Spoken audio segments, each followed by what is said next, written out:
आमे विभिन्न प्रकार सिनेमा देखती हॉल ले देखती टीवी रे देखती मोबाइल ले देखती अलग अलग प्रकार सिनेमा थाए रोमांटिक सिनेमा थाए एक्शन सिनेमा थाए विभिन्न प्रकार सिनेमा किंतु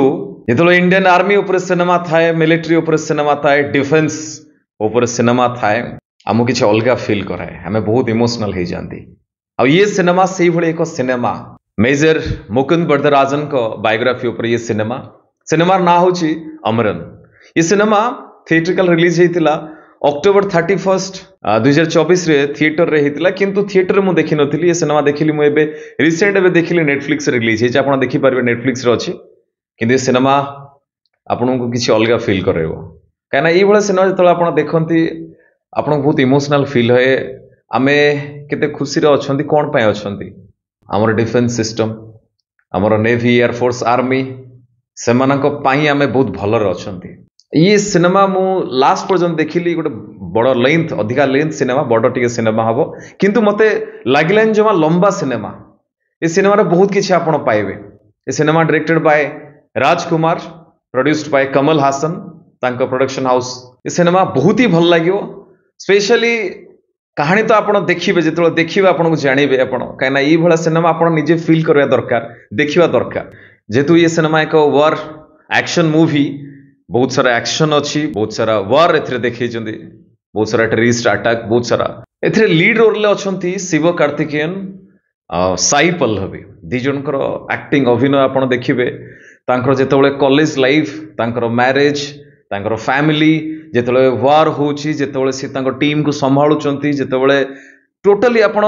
जहाँ आपको लगभग से अभिनय करते बढ़िया लगे आपन को स्पेशली साई पल्लवी मते बहुत ही भल लगे मु अधिका सिनेमा देखनी फिर भी मते एते बढ़िया लगे इमोशनल एक्सप्रेशन सहित लीड कास्टिंग आउ किए अच्छा राहुल बोस बहुत पुराना सीनियर एक्टर आप बहुत सारा सिनेमा आगुरी देखी धीरे धीरे आहरी बहुत सारा काम कर बहुत सारा वार सीन अच्छी आप देखिए केमिति फायरिंग होची केमिति टेररिस्ट अटैक होची केमिति तांको रोका जाउची केमिति से माने बंधक बनाउचंती केमिति तांको मोकळा जाउची किंतु लास्ट जेतो लास्ट सीन आसीबो क्लाइमैक्स सीन आपण लिटरली कांदीबे आ मु लास्ट सीन पाखापाखि 15 मिनिट मु कांदी टोटली आपको एते इमोशनल करैतो आपण कांदीबे बहुत कांदीबे आपको लागियो एमती सत्तर से सब होची आपनको सामना रे होची एमती फील हो आपनको एंड शिव कार्तिकेयन जे लीड एक्टर जी मुकुंद सर रोल कर प्रॉपर कास्टिंग सहित आउ गोटे कथा मार्क कर सिनेमा देखिए से शहीद होती बॉडी आसी घर को समस्ते कांदुंट किंतु वाइफ कांदुना कहीं से सिनेमार अच्छी बंची थे से सहित कथा हो मोर किसी हो जाए मो सामने केवे कांदीबनी लाइक समस्ते कांदुले बाबा माँ बंधु बांधव जी जी रिलेटिव्स थे कांदुले बट सी कांदु नथिले आ ई कथा मुझे ये कहूँ सतरे सिनेमा परे फोटो आसीबो जो रियल फोटो गुड़ा आसीबो सेतिरे भी देखिए से फोटो अच्छी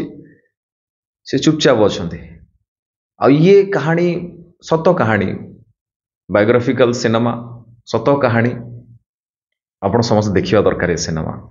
डेफिनेटली देखा दरकार ये सिनेमा हवा दरकार मुझे चाहूँगी आम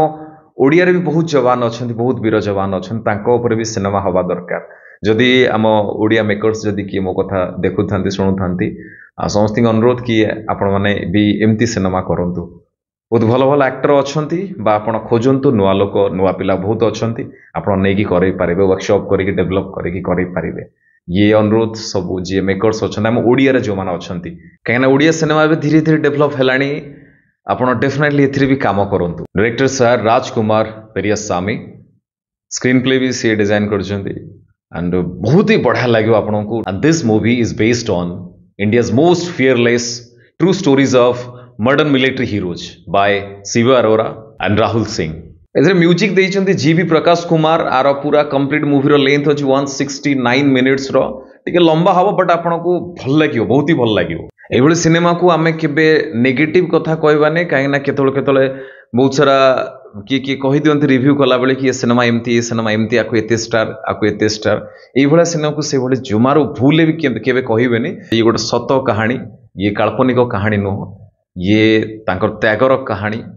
तो ये सिनेमा समस्त देखा दरकार जाना दरकार कि से आम केते त्याग कर ता सहित ये सिनेमा बहुत सारा अवार्ड पाई, बहुत सारा रिकग्नाइजेशन पाई। Second highest grossing cinema Tamil रो 2024 रो, and also 8th highest grossing cinema 8th Indian rank रे 2024 रो आछी। एंड ता सहित 8th Tamil cinema all time, Tamil cinema all time second तो थिला, बट ऑल टाइम पे भी 8th रैंक रे अछि। एमती बहुत सारा रिकॉर्ड, बॉक्स ऑफिस रिकॉर्ड हे जे सिनेमा। डेफिनेटली आपण देखंतु, आपन बहुत भल लागिवो।